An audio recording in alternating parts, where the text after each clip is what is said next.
Hello student, मैं अंजलि पयाल स्वागत करती हूँ आपका आईसीटी वर्चुअल क्लासरूम देहरादून से। कैसे हैं आप सब लोग? उम्मीद करती हूँ आप सब लोग अच्छे होंगे और अपनी लाइफ में बहुत बेहतर कुछ कर रहे होंगे। आज हम बात कर रहे हैं क्लास 9 के साइंस की, और जैसा कि चैप्टर 2 हम लोगों ने स्टार्ट किया था। कौन सा है आपका chapter? Is matter around us pure. ठीक है, सबसे पहले हमने बोला था कि हमारे आसपास की चीजें क्या है, पदार्थ है। और अभी हम बोल रहे हैं कि क्या वो पदार्थ शुद्ध है। तो शुद्धता की बात हो रही है, यानी उस पदार्थ को आप तोड़कर देख रहे हैं वो किस किस चीज से मिलकर के बन रहा है। ठीक है ना? तो उस पदार्थ के बारे में हम लोग यहाँ पर बात करेंगे कि वो पदार्थ क्या क्या हो सकता है। तो क्योंकि आपने ये चैप्टर पहले पढ़ा है तो बेसिक आइडिया आपको है इसके बारे में। अब हम क्या करेंगे, थोड़ा सा एक बार रिवाइज करेंगे चैप्टर को, देन आगे कंटिन्यू करेंगे। ओके, तो आगे चलते हैं। Is matter around us pure, यानी कि क्या हमारे आसपास के पदार्थ शुद्ध है। तो सबसे पहले मैटर को पढ़ने का मतलब है उसको क्लासिफाई करना, यानी वर्गीकृत करना। तो वर्गीकरण कर रहे हैं तो दो तरह से करेंगे, एक भौतिक वर्गीकरण आएगा, एक आपका रासायनिक वर्गीकरण। ठीक है ना? यानी एक हम पहले देखेंगे पदार्थ को, ये पेन है या इसका आकार क्या है, इसको हम दबा रहे हैं तो क्या हो रहा है, इसको हम कहीं पर रख रहे हैं फिर उसको उठाकर दूसरे स्थान पे रख रहे हैं, उस पर ये स्थान कितना घेर रही है, या क्या ये बह रहा है या नहीं बह रहा है, ये सब हम देखेंगे हर एक पदार्थ में।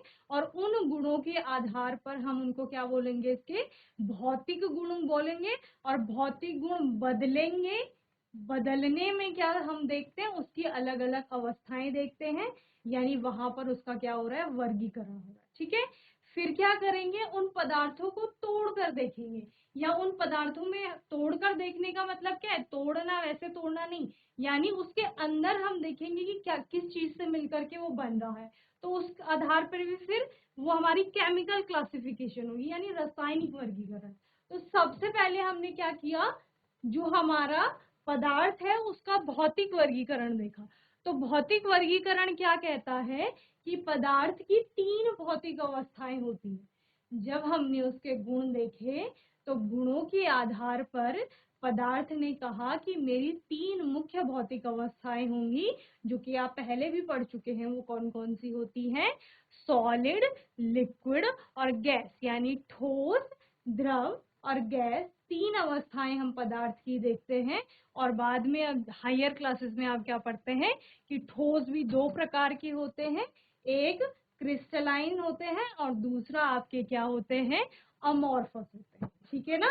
तो इस प्रकार से बच्चे आपके फिजिकल क्लासिफिकेशन आप देखते हैं, यानी कि भौतिक वर्गीकरण जिसको कहा जाता है। ओके, दूसरा आपका क्या आता है, केमिकल क्लासिफिकेशन, यानी पदार्थ के अंदर हम देखेंगे कि क्या क्या है।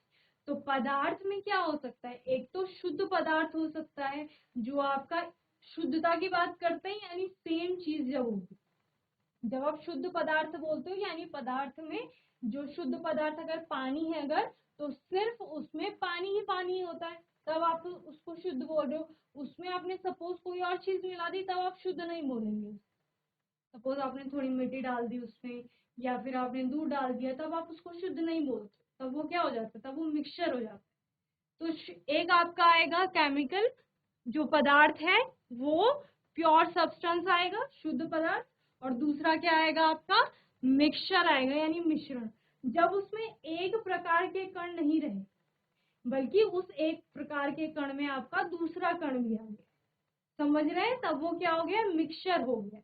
अब वो मिक्सचर आपके 2 प्रकार के हो सकते हैं, एक जो सेम टाइप, जो कंपोजिशन है वो सेम ले रहे हैं, जैसे कि आपने पानी में चीनी मिलाई, तो वो कंपोजिशन कैसा, सेम कंपोजिशन हो गया, यानी आपको मिठास सभी जगह समान लग रही है जब आपकी चीनी प्रॉपर घुली हुई। दूसरा आपने क्या देखा कि उसी पानी में अगर आपने चीनी या नमक की जगह आपने क्या मिला दी, मिट्टी मिला दी, तो मिट्टी आप क्या देखते हैं, कुछ समय के लिए छोड़ दो उसको वैसी, तो वो नीचे बैठना स्टार्ट कर देती, नीचे डिपॉजिट हो जाती, तो उसका कंपोजिशन आपको सेम नहीं मिलता है। चीनी जब आपने डाली थी, आपने कहा मैम जब हमने अच्छे से डिसॉल्व कर दी, थोड़े टाइम रख ली, तो चीनी नहीं नीचे नहीं बैठी थी, वो उतनी ही मिठास थी उसमें, यानी चीनी पूरे पानी में एक समान रूप से घुली हुई। लेकिन जब आपने कहा कि हमने मिट्टी और पानी के घोल को थोड़ी देर के लिए रखा, तो मिट्टी हमारी नीचे बैठ गई, इसलिए ऊपर वाला जो पानी है वो कैसा हो गया है, साफ हो गया है, वो क्लीन हो गया है, ठीक है ना। लेकिन नीचे मिट्टी कैसी है, बहुत ज्यादा है। तो वो कौन सा मिक्सचर है और वो कौन सा मिक्सचर है। तो जब आपने चीनी और पानी की बात की, तो वो आपका होमोजीनस मिक्सचर आएगा, यानी समांगी मिश्रण से, ठीक है ना। और जब आपने मिट्टी और पानी की घोल की बात की, तो वो कैसा आया, विसमांगी मिश्रण, ठीक है। अब हमने एक प्योर सब्सटेंस की बात की थी कि एक पदार्थ आपका एक ही प्रकार के कणों से मिलकर के बना हुआ है, तो वो दो तरह के हो सकते हैं। कण आपका एक परमाणु हो सकता है, एक अणु हो सकता है, ठीक है। तो जब आप अणु की बात करेंगे तो वो आपका कंपाउंड हो जाएगा। कंपाउंड्स आपके सेम टाइप ऑफ मॉलिक्यूल, यानी यौगिक जो होता है वो एक समान अणुओं से मिलकर के बना, समझ रहे हैं। जैसे जल की बात करते हैं, तो जल आपका जल के ही अणुओं से मिलकर के बना हुआ है, और वो सारे कैसे हैं, एक समान है, इसीलिए तो उसको कहाँ रखा, प्योर सब्सटेंसेस में रखा, ठीक है ना। यानी एक से अधिक कण हो सकते हैं, कई कण हो सकते हैं, लाखों अरबों, लेकिन वो सारे एक समान होंगे, इसलिए वो प्योर सब्सटेंस है। दूसरा, एलिमेंट की बात करेंगे, तो ये आपका परमाणुओं से, यानी कि एटम से मिलकर के बनता है, सेम टाइप ऑफ एटम से। तो वो मेटल भी हो सकता है, नॉन मेटल हो सकता है, और मेटेलॉइड्स हो, यानी तत्वों को आगे अगर हम वर्गीकृत करते हैं, तो उसमें क्या क्या आती हैं आपकी, कुछ धातुएं आती हैं, कुछ अधातुएं आती हैं, और कुछ उपधातुएं। तो ये पूरा मैटर का क्या है, आपका क्लासिफिकेशन है। इसको जल्दी से फ्लो चार्ट इसका बनाएंगे, देन हम आगे कंटिन्यू करेंगे। ओके, चलिए चलिए, तो ये हो गया होगा आपका, ठीक है। तो केमिकल क्लासिफिकेशन, अब फिजिकल क्लासिफिकेशन आपने देख रखा है कि फिजिकल क्लासिफिकेशन में ठोस क्या है, आपका द्रव क्या है, या गैस क्या है, ठीक है ना। जब आप ठोस की बात करते हैं, तो क्या क्या कहते हैं कि ठोस में आपका एक दृढ़ता है, एक आकार निश्चित है, आयतन उसका निश्चित होता है, बहते नहीं है वो। इसके अलावा आपका क्या होता है, तरलता का गुण नहीं है उसमें, जहां पर रखे हुए हैं वहीं पर रहते हैं। स्थान, चूंकि आयतन आप कह रहे हो निश्चित है, तो जितना स्थान इस जगह पे घेर रहे हैं, दूसरी जगह पे रख दिया तो उतना ही स्थान घेर रहे हैं। कंप्रेसिबल नहीं है, दबा रहे हैं तो दब नहीं रहे हैं जिसे। कोई भी ठोस चीज देख लीजिए आपके पास, आपकी नोटबुक हो सकती है, आपकी चेयर टेबल, ये सब ठोस ही तो है। द्रव में क्या है, द्रव में आपकी अनिश्चितता आ गई है आकार में, यानी कि जिस बर्तन में डाल रहे हो उसका आकार ले रहे हैं, आकार परिवर्तित कर रहे हैं बार बार अलग अलग बर्तनों में जाने में। लेकिन आयतन निश्चित है, हर एक बर्तन में उतना ही आयतन घेर रहा है, जब तक उसकी आप अमाउंट कम ज्यादा नहीं कर। क्लियर है ना। तो इस प्रकार से बहने का गुण है, लेकिन एक ही दिशा में बहते हैं, ऊपर से नीचे की ओर। तरलता का गुण है। इसके अलावा बहुत कम मात्रा में ये कंप्रेसिबल होते हैं, लेकिन रिजिडिटी नहीं है इनमें, है ना, इनमें दृढ़ता नहीं है अपनी कोई। तो इस प्रकार से आप द्रवों को देखते हैं। जब आप गैस की बात करते हैं, तो उसका आकार आयतन कुछ भी निश्चित नहीं है, बहुत ज्यादा कंप्रेसिबल है। इसके अलावा आप कहते हैं रिजिडिटी नहीं है, फ्लूइडिटी की प्रॉपर्टी है, किसी भी डायरेक्शन में फ्लो कर रहे हैं। साथ ही आपका इनमें क्या हो रहा है, जो गैस होती हैं वो बहुत दूर दूर उसके पार्टिकल होते हैं, जबकि वहां आपको क्या मिलेंगे, ठोस में बहुत पास पास होते हैं पार्टिकल, और द्रव में थोड़ी दूर होते हैं। अंतरा आकर्षण बल इसके विपरीत चलता है, यानी कि ठोसों में अंतरा आकर्षण बल बहुत अधिक होता है, और वहीं पर जो आपके द्रवों के बीच अंतरा आणविक आकर्षण बल आता है वो थोड़ा कम हो जाता है, और गैसों में वो अंतरा आणविक आकर्षण बल और कम हो जाता है। तो ये सब ठोसों के बारे में था, यानी वो तीन अवस्थाएं जो आपने पढ़ी थी। प्योर सब्सटेंस में जो आपने केमिकल प्रॉपर्टीज में पढ़ा था, आपने क्या बोला, प्योर सब्सटेंस एक ही टाइप के आपके जो पार्टिकल होंगे उनसे मिलकर के बन रहा होगा। शुद्ध पदार्थ, यानी शुद्ध पदार्थ उस पदार्थ को संदर्भित करता है या बताता है जिसमें एक घटक होता है, यानी एक ही प्रकार का पार्टिकल होगा। शुद्ध पदार्थ में वो एक पार्टिकल क्या है, या तो अणु है या परमाणु। समझ रहे हैं ना, जिसको आप दो भागों में बांटो, शुद्ध पदार्थ को दो भागों में बांटेंगे, एक आता है तत्व और दूसरा आता है यौगिक। समझ रहे हैं, तत्व क्या होगा, जो एक शुद्ध पदार्थ है, यानी शुद्ध पदार्थ की कैटेगरी में उसको रखेंगे, और वो शुद्ध पदार्थ एक प्रकार के कण से मिलकर के बन रहा है, और वो कण आपका क्या होगा बच्चे, वो कण आपका है परमाणु। ठीक है ना, तो ये एक ही प्रकार के परमाणुओं से मिलकर के बना होता है, जिसे दो या दो से अधिक पदार्थों में विभाजित नहीं किया जाता है। यही आप शुद्ध पदार्थ के बारे में बताते हैं, यानी कि तत्व को आप क्या कर रहे हो, विभाजित नहीं कर पा रहे। ठीक है, जैसे आपके पास ऑक्सीजन है तो उसको कैसे तोड़ोगे, उसको तोड़ ही नहीं सकते आप। इसमें एग्जाम्पल आपके क्या क्या है, कार्बन हो गया, हाइड्रोजन हो गया, नाइट्रोजन हो गया, ऑक्सीजन हो गया। इसके अलावा बहुत सारे, इतने सारे तत्व पढ़ते हैं हम लोग, तो वो सारे क्या है, वो सारे शुद्ध पदार्थ के अंतर्गत। समझ रहे हैं। फिर आपने क्या कहा कि इन तत्वों को हम फर्दर क्लासिफाई करते हैं, जैसे यहाँ पर आपने इतने सारे, ये सारी आपने तत्व लिखे हैं यहाँ पे, तो ये सारे किसके अंतर्गत आएंगे, सारी अधातुएं हैं। ठीक है, कार्बन हो गया, नाइट्रोजन हो गया, ऑक्सीजन, ये अधातु है। यहीं पर आप आयन लिखेंगे, गोल्ड लिखेंगे, आपका प्लेटिनम हो गया, सोडियम हो गया, पोटेशियम हो गया, तो ये सारी क्या है, ये धातुओं में आई। समझ गए, तो धातु हो गया, अधातु हो गया, उपधातु, तीन कैटेगरी बनती है तत्व की।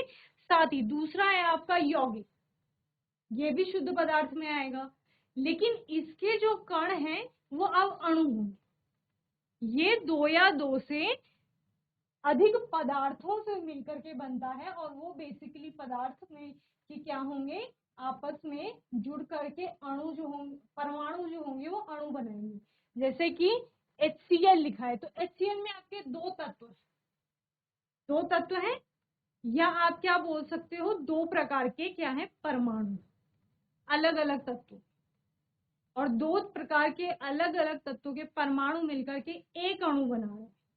समझ रहे हो, तो ये एक अणु जो है, या जो अणुओं की बात आप कर रहे हो, ये अणु मिलकर के यौगिक का निर्माण है।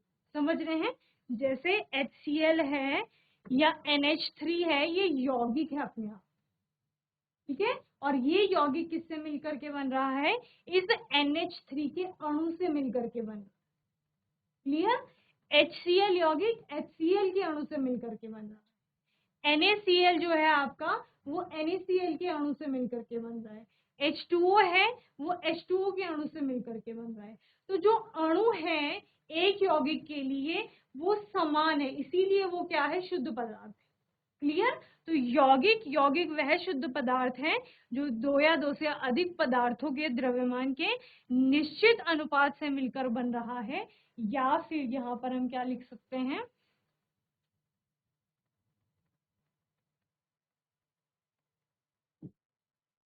यह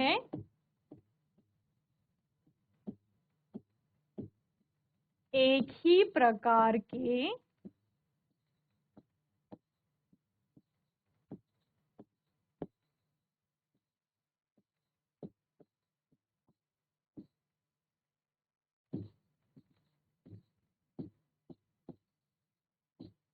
अणुओं से मिलकर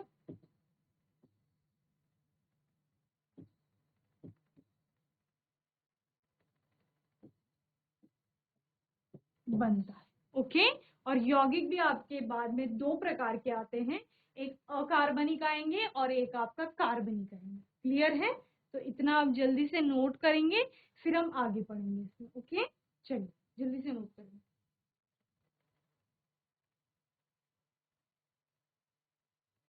तो बच्चों, ये आपका शुद्ध पदार्थ के बारे में हो गया है। ठीक है, देन आता है आपका मिक्सचर। मिक्सचर क्या है, अब उस एक कण के अलावा पदार्थ में अगर कोई दूसरा कण आ गया है, तो उसको आप अशुद्धि कहते हो, और वही अशुद्धि आपकी यहाँ पर मिश्रण के नाम से जानी जाती है। ठीक है।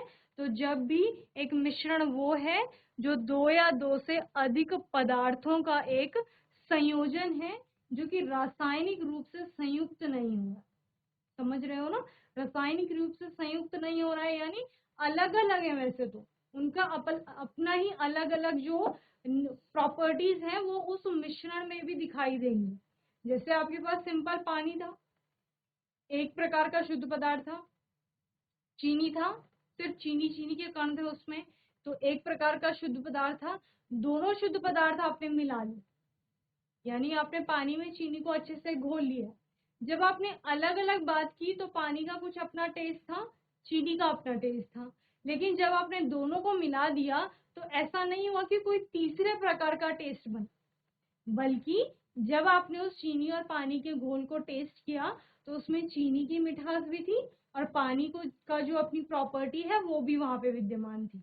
तो इस प्रकार से यानी कि वो रासायनिक रूप से संयुक्त नहीं हुए, वो सिर्फ वहां पर क्या हुए, मिक्स हुए। समझ रहे हैं ना। तो वहां पर चूंकि चीनी और पानी के कण, दो प्रकार के कण आ गए हैं, तो वो क्या हो गया है, अब दो प्रकार के पदार्थ आ गए हैं तो वो एक मिश्रण कहलाता है।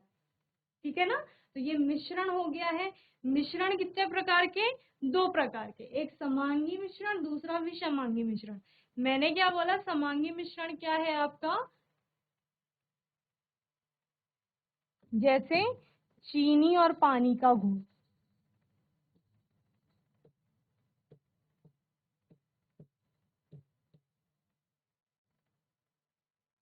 ठीक है। और विसमांगी मिश्रण,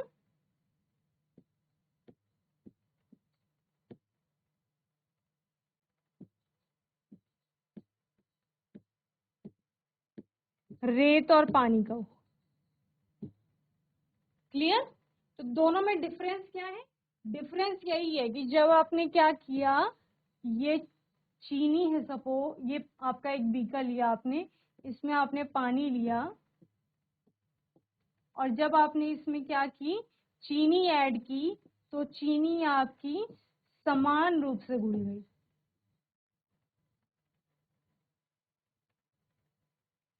क्लियर। तो थ्रू आउट द सैंपल आपको जो कंपोजिशन है वो सेम मिल रहा है, मिठास ऊपर भी उतनी नीचे भी उतनी। ये समांगी का एग्जाम्पल है। लेकिन जब आपने विसमांगी को देखा तो इसमें आपका क्या हुआ, इसमें भी आपने वही किया, पानी लिया, लेकिन यहाँ जब आपने रेत ऐड की तो आप क्या देखते हैं, ऊपर आपको बहुत हल्के कण दिखेंगे, जो बहुत लाइट पार्टिकल्स थे वो आपको ऊपर दिखते हैं। धीरे धीरे कणों का साइज, क्योंकि रेत में तो अलग अलग साइज के कण हैं, नीचे आपको डिपोजिशन बहुत ज्यादा देखने को मिले।